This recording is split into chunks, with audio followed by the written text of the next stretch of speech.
If women's sexual preferences are liberated and go unchecked, they destroy civilizations.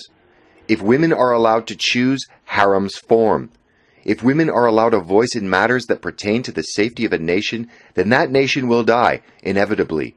It's as simple as that. Once you realize this, you understand the entire basis behind civilized society. And if not, you'll understand by the end of this video. As this is a complicated subject, let me state briefly what I'm talking about in this video so you can follow along more closely.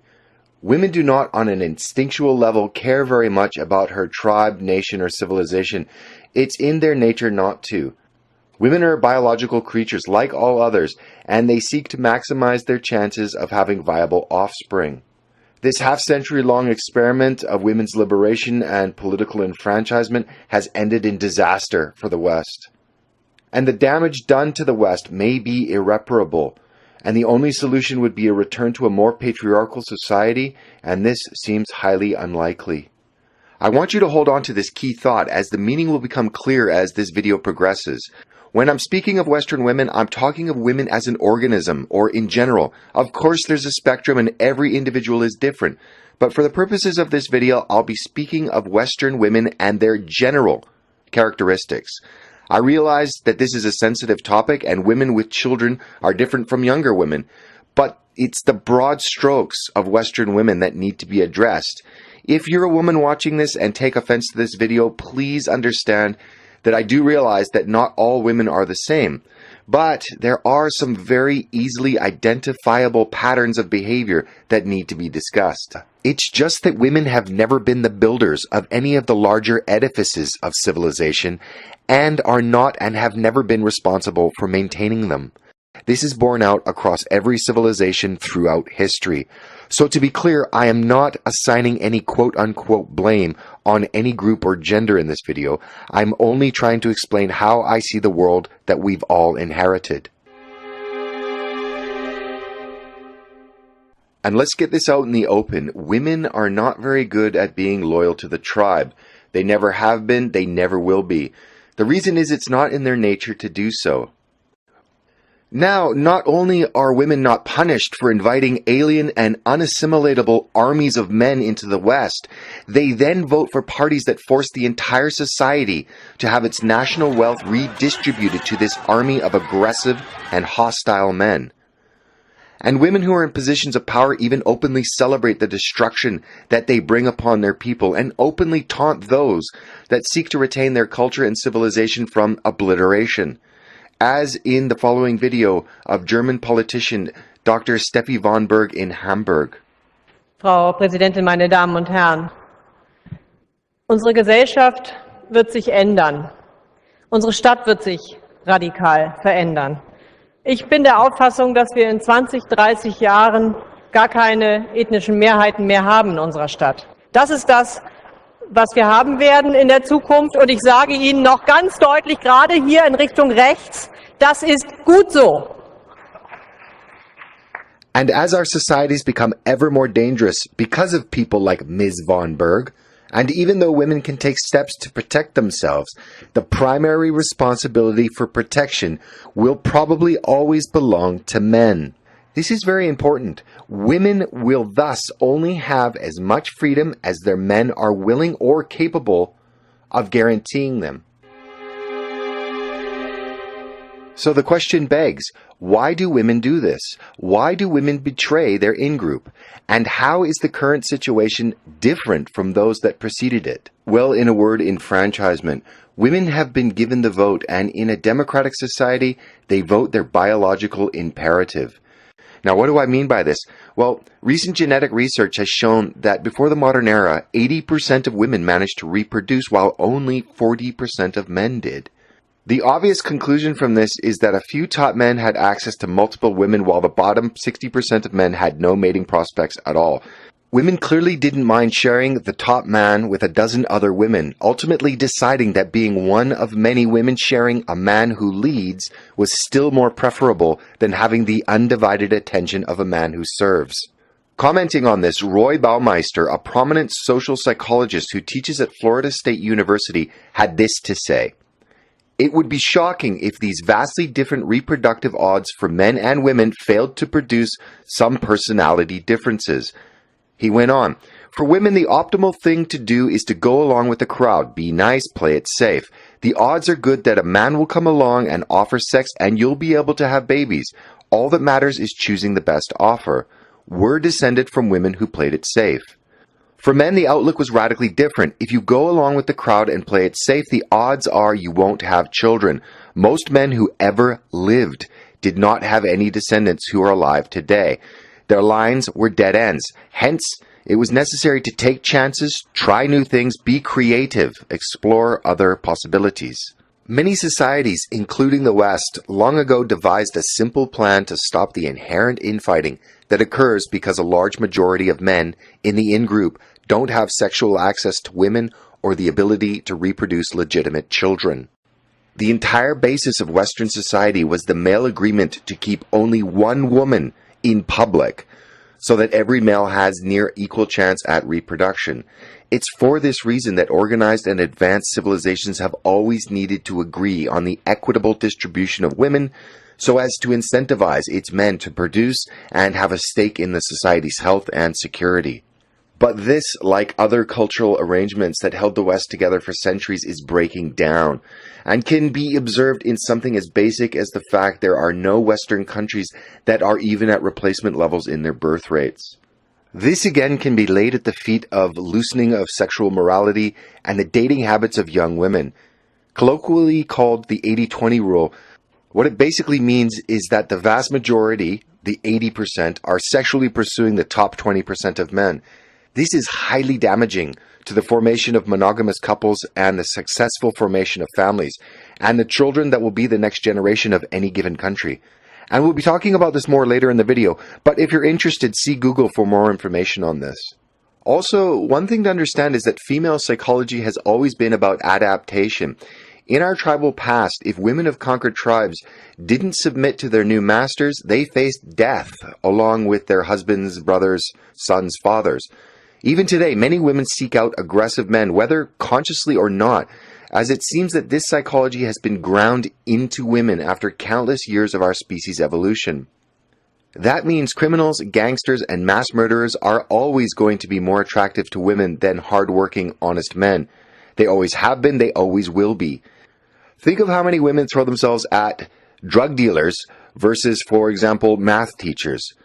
Sexual attraction is based on this reality for many women, regardless of whether they admit it or not.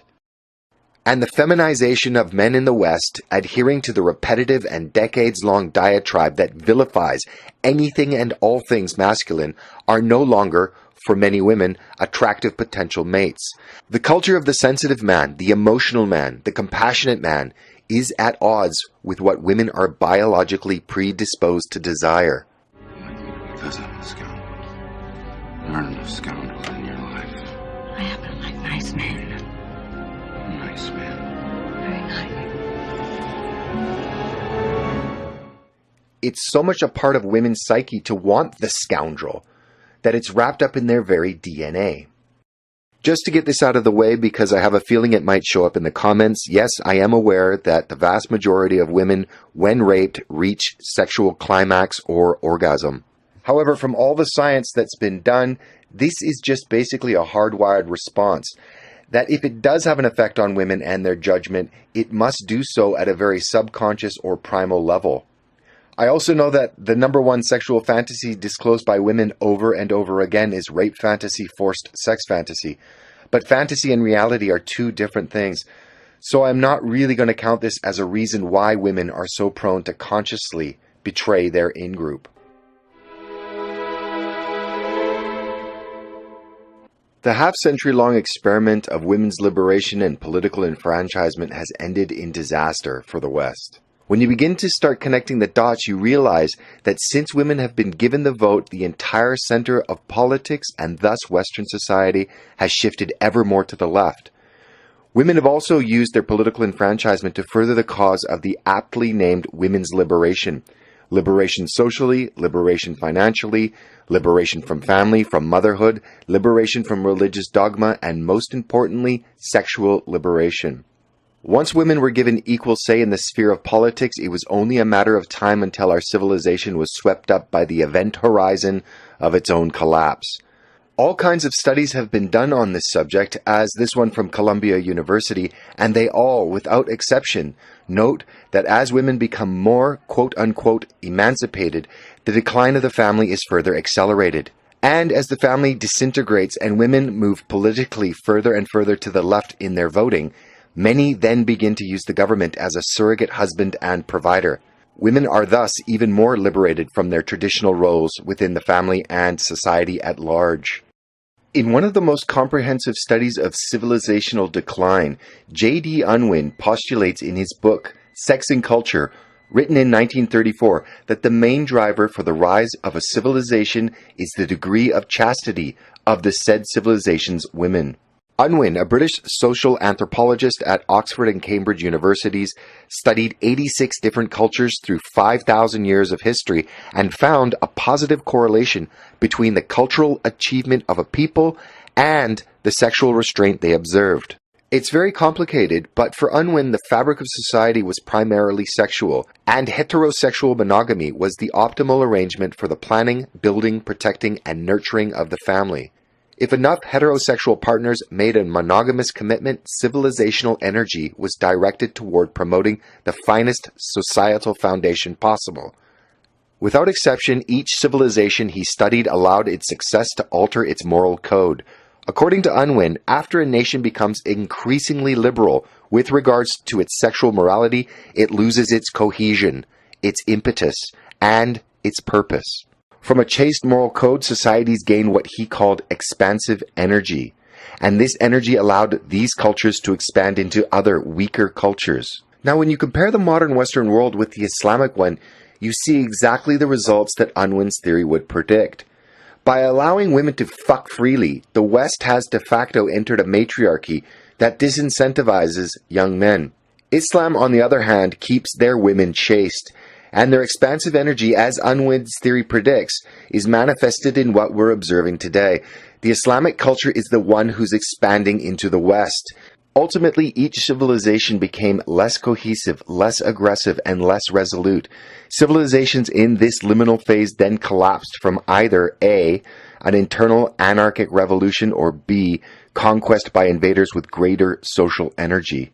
Terrifyingly, Unwin also noted that there was no case in any of the studies he'd made in which a culture managed to restrict the sexual freedom of women once they'd been loosened. A feminist society and future is an oxymoron, as it's unsustainable in the long run. Based just on past history, a civilization that embraces feminist values will cease to exist in a very short time. This is why we've never seen a feminist civilization aside from very short spans at the end of great empires. The signs of decline are already observable. While many countries are sliding into social decline, the canary in the coal mine is the self-described humanitarian superpower that pursues a feminist foreign policy. When looking at Sweden, it's one of the most gender-equal countries on earth. And while they've become the rape capital of Europe, they're flushing their culture and country down the toilet and pressing forward in their civilizational suicide at an ever-accelerating pace. The total and complete feminization of Sweden and its men have allowed their women to invite their country's own destruction through the importation of millions of unassimilatable and aggressive people from completely alien cultures. Not only are they borrowing money to fund the colonization of their country, but they are now even creating gender imbalances that will have severe and lasting repercussions on their society's future. And they await their doom with smiles of tolerance and passivity, calm as Hindu cows. So, instead of having it all, Western women risk losing everything. What are liberal feminists going to do when faced with aggressive gangs of migrants bent on theft and sexual violence? Burn their bras and throw a pocket edition of Cunt, a Declaration of Independence, at them? The violence now being directed toward Western women in their own countries is undeniable proof of the breakdown of the leftist utopian ideals for society. The million migrants that have already arrived and the millions on their way already understand that the West is a toothless civilization ripe for plunder. While Western women might be the ones advocating, whether knowingly or not, for the destruction of the West via misplaced compassion and hyper-emotionalism, it's also the fault of Western men by giving them the choice and allowing their gender's particular predilections to dictate what our civilization's values, priorities, and ultimately what our future should and will be. And maybe Unwin is right. Maybe there is no peaceful way to resolve this crisis of our civilization. Our feminized society hasn't built an equality rainbow that'll usher the West into a nirvana of peace and security based on mutual respect and tolerance. No, it has succeeded in paving the way for the takeover and Islamization of the West. Ironically, it'll be feminine tendencies and policies that rule our society, if not kept in check, that will bring down the more gender-inclusive states of the West and replace them with the tribalism of Africa and the Middle East and the hypermasculinity of Islam. You can have a feminized society, but it won't survive Islam.